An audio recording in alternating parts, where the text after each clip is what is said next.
Good evening, followers. You are hearing from Africa World newspaper.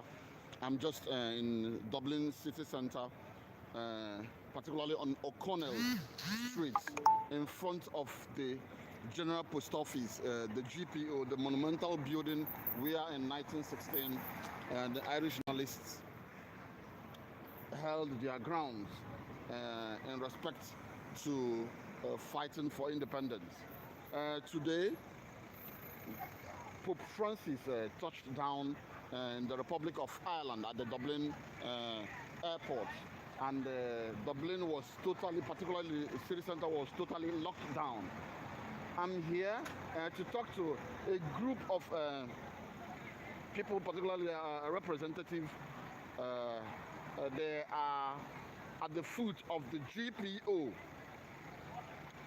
They call themselves the Dublin Catholic worker. That's what their banner read, but the official title of them is the Catholic Anarchists. They are holding a sit out for Julian Assange. Julian Assange, many of you do know about Julian Assange.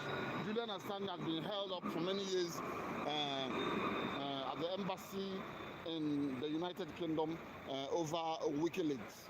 So they came in today. They want to make a plea to the Pope to intervene on behalf of Julian Assange. I'm going to be talking shortly to their representative at the foot of the GPO.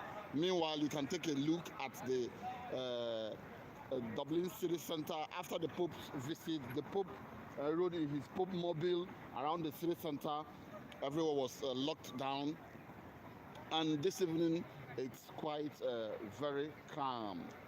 Many of the shops are still locked up in view of what happened earlier in the day.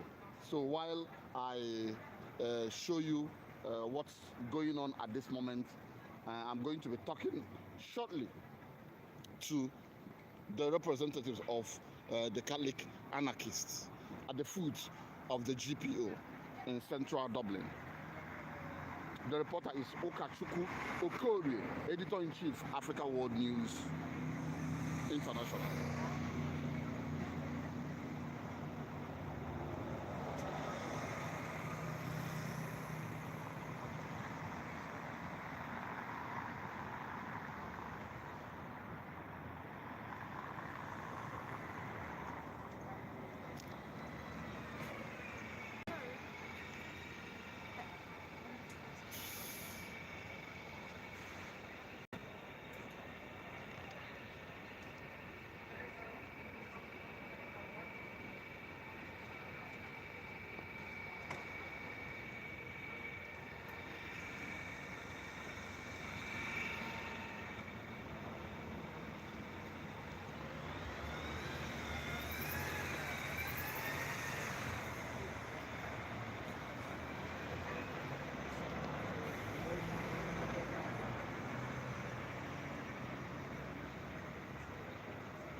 Good evening, gentlemen. Hello, Kieran O'Reilly. What's your name? Kieran O'Reilly, it's an Irish name. Yeah, okay. It actually means small dark one, which I'm neither. But you have a Australian accent. I do. My father was born in Kilbeggan, Westmeath. Okay. And grew up 6 miles away in Clara, Offaly. All right. And of course, you know, as many of you experienced with migration, there wasn't any work. And he went to London in 1945 when he was 16. He could speak Irish fluently all his life. That's cool. And then after World War II, they were like begging for people to go to Australia. And there was only 6 million population, I think, in World War II. Yeah. After World War II. And so it was £2 to go. He had to stay for 2 years. I think initially he just went to have a look, but he got stuck there for 26 years. Went back to Ireland for a holiday for 26 years. And then he's on our side. Yeah. That's very interesting. Very assuring. A lot of people do hold connection to Ireland. I've met a couple of Australians who trace their ancestry to Ireland, like you. And it's very interesting I'm just fascinated or getting interested with your camping at the foot of the GPO. You know, this GPO is very, very monumental in Irish history.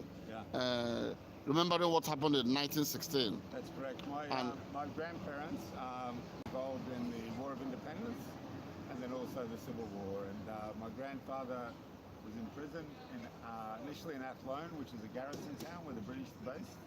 And wherever they play football, soccer, that's usually a garrison town. And then he was caught with a gun coming out of Mass during the Civil War. And I think the guy who caught him, who was with the Free State Army, owed money to his father at the pub. So he let him go and he fled to Canada. And then he was crossing the border to the United States and was imprisoned, then deported back here in prison in Mountjoy. So it's interesting that one government called him a terrorist, and when Ireland got independence, he got a pension for life, not a big pension, but a pension recognising his patriotic role in the liberation struggle there. Okay, that's cool. Let's come to the subject matter. Your board notice says, come meet the Catholic anarchists who have come to Dublin to plead to the Pope to save Julian Assange. Yes. So can you explain further? We're from a movement called a Catholic Worker Movement. Okay. That was started by a woman called Dorothy Day. Sorry, the Catholic Worker, is it based in Ireland? No, the United States mostly. United States. Yeah, it's interesting that when you compare the United States to Western Europe, the United States is the only part of the first world that is still church-going. 40% of Americans would be regular churchgoers. In Europe, it's post-belief. Like in England, there'll be more practicing Muslims than Anglicans or than Christians. So there's about 1 million Anglicans who practice in England out of 80 million, I think, and they're mostly English. And then there's about 1 million Roman Catholics, and they're mostly not English. They're old Irish people, or they're Afro-Caribbean, or they're they're migrants to England. So that's interesting. So the Catholic Worker began during the Great Depression. Okay. Yeah. So is Julian Assange a Catholic? No, not at all. No, he's more of a hippie child. He went to 37 schools. His mother's a puppeteer. Made a living doing puppet shows in schools. And Julian didn't meet his father until he was 22. John, who's been very proactive and loyal to him while he's been in this trouble as well, you know. So what Julian's father was taking the same letter to the papal nuncio, who's a Filipino in Australia. And we took one to Father Jude, who's a Nigerian. He's the papal nuncio here in Dublin. Okay, what's really attracted the Catholic anarchists to start campaigning for Julian Assange? Well, some things we believe are eternal and some things are transient. Like most of the bullshit in our lives are transient, but things like the truth are eternal. And Julian has never published anything untrue. It's primary source data from the government, from the rich and powerful. And Julian could easily be a multimillionaire in Silicon Valley, California, but he's chosen to throw his lot in with the poor and the powerless and to expose the rich and powerful. So that struck a chord with us. He's also, since a child, been involved in the anti-war movement in Australia, and that's our starting point. We believe that violence maintains exploitation. When I was in prison the first night, I spent 2 years in jail. I was sharing a cell with a career armed robber who said that people will stop robbing banks when banks stop robbing people. So the use of a weapon in a robbery is to facilitate the resources. So the threat of violence sustains exploitation. Just as the same that peace can only be sustained by justice. So when LA was burning in the early 90s, the slogan was no justice, no peace. And that's true, you know, it's self-evident. If there is no justice, there will always be conflict. Okay, in your quest to plea to the Pope, did you succeed today? Yeah, so our slogan in London, the Catholic Worker, is think outside the box, exclamation mark, what box, question mark. So the person who, you know, we went after celebrities like Martin Sheen agreed at one point to be part of this. And then who got the letter to the Pope was actually a man we met randomly here who works with the homeless. And, you know, had been homeless himself. And he would come back and buy each morning and buy us a cup of tea.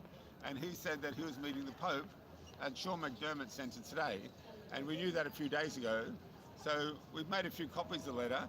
And anyone we thought would get close to the Pope have them kind of serve the letter on him. Like you're doing a divorce. No, it's a joke.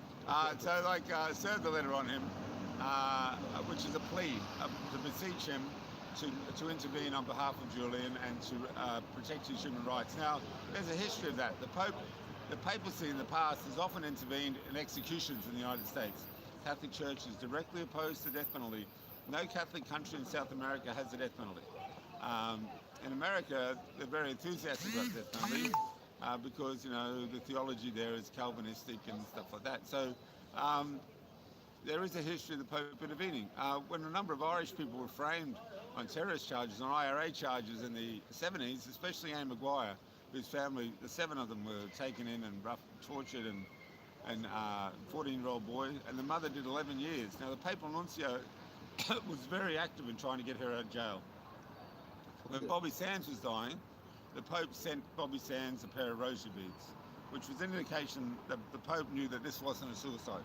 It was a political act of resistance, and it was a reassurance to Bobby Sands that even the head of the Catholic Church could understand his active conscience. Okay, are you convinced that the Pope is going to do something? Yes, the man who handed, I'm not sure if he wants to be named publicly, but the man who handed him the letter, the security of the Pope, the personal bodyguard of the Pope, and I was actually the personal bodyguard of Julian Assange, so there's a bit of balance there. I used to get Julian into court and out of court. So the main bodyguard of the Pope came to the man and wanted his contact details, which is an implicit reassurance that the Pope will answer the letter. And this is a world exclusive on Africa World. What? Africa World. Africa World News. You've got the first story. This is the first media that to announce we've been successful in our quest. So we've been here for 7 days at the GPO. Okay. It's a historic site. It's actually a replica. Yeah. The British, when you see the photos of the 1916 Rising and see the destruction, that's all British destruction. All the IRA had were Enfiles, So this was cannon fire from a ship, very random. Yes. That destroyed it. So they even the bullet holes are recast. Yeah. So the British government built the first GPO, then burned it down, and the Irish government built this. So it's obviously a very sensitive site. People have deep feelings about it, and we were trying to. The biggest fear we have for Julian is that the SAS will go into the embassy like they did to the Iranian embassy in '79 and kill him. That is a possibility. So we had a shrine here. We're taking it up now. Yeah. We'll move it to Phoenix Park tomorrow. Remembering Irish people who were killed by the British recently, who are unarmed. And also, we also remembered non-Irish people who were killed in London. If you remember the 2013 London riots, that was triggered by the police killing Mark Duggan, who was unarmed at the time, an Afro-Caribbean descent, and that's triggered the London riots. Mendes, he was a Brazilian man that the 14 company who do surveillance for the SAS mistook for a Pakistani following the tube bombings of '07, and they followed him onto a tube and put 9 bullets in his head. He had nothing to do with anything. So we remembered him here, and a number of other people killed. Okay, let's go to the man, Julian Assange. Julian Assange. He's been held for how many years now? Yeah, I mean, I last visited with Julian at Christmas before I based myself in Ireland, and he's always a delight. He's very humorous and self-depreciating. He'd recognise he's on the Asperger's spectrum. So the expectations you have of Julian are not what you'd have of someone who's not on that spectrum. Yes. I've got other friends, my godson has Down syndrome.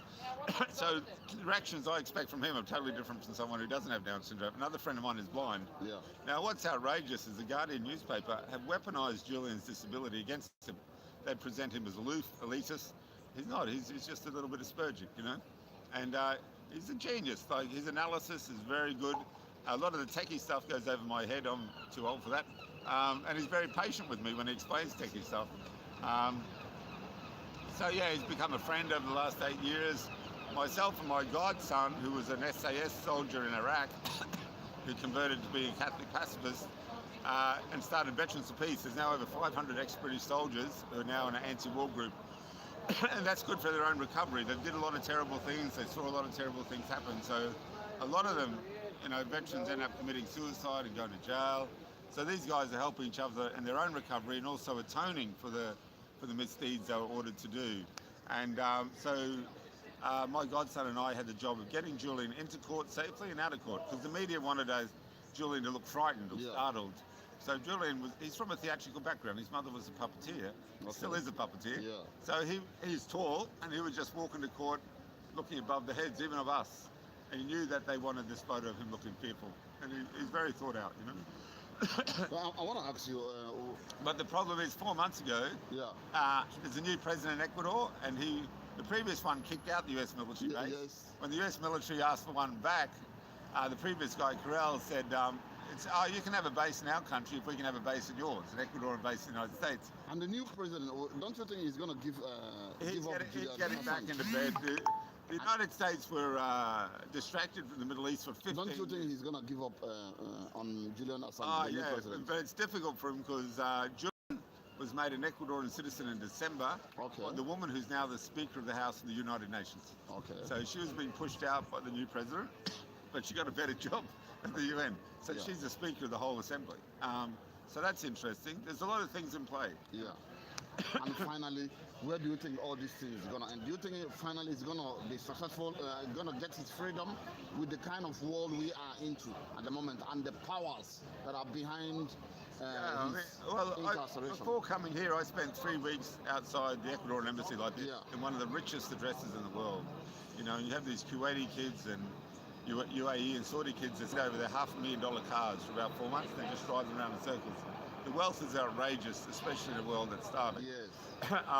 So it's quite surreal, and people are heavily sedated. And you have a shop over here called Paddy Wagon, right? Yeah, I know Paddy Wagon. That's a racist term in Australia. Yeah. It's named after putting Irish in police vehicles. Really? Paddy Wagon is the name of a police van with the wagon on the back. Now it's like a tourist stop. Yeah, that's like the N word, like saying an N wagon, you know, or some other derogatory term about an ethnic group. Okay. So it's outrageous that the Irish have that on their main street. Then you have a shop called Soma. Now, if you ever read Brave New World, Soma is the drug that keeps everyone sedated. Okay. So now, when I was growing up during the Vietnam War, they wanted your sons to go and fight in Vietnam. Yeah. All they want you now is your silence and your sedation. All they ask for you is to look the other way while they kill people. And if Chelsea Manning had done that, Chelsea Manning wouldn't have got in trouble. But she refused to look the other way, gave the information to WikiLeaks, and they published it and exposed what was going on. Well, we have really talked a lot, and covered a lot. I think anybody who is watching this is going to go far by God's grace, and we'll see what comes up with Julian Assange case. Yes. Definitely. And I say independent journalism, what work you're doing is so important. And all power to Africa World News. Yeah. Thank you very much. Your name once more. Kieran O'Reilly, CIA-RON, O''REILLY. Thank you for talking to us. Thank you. It's been a pleasure.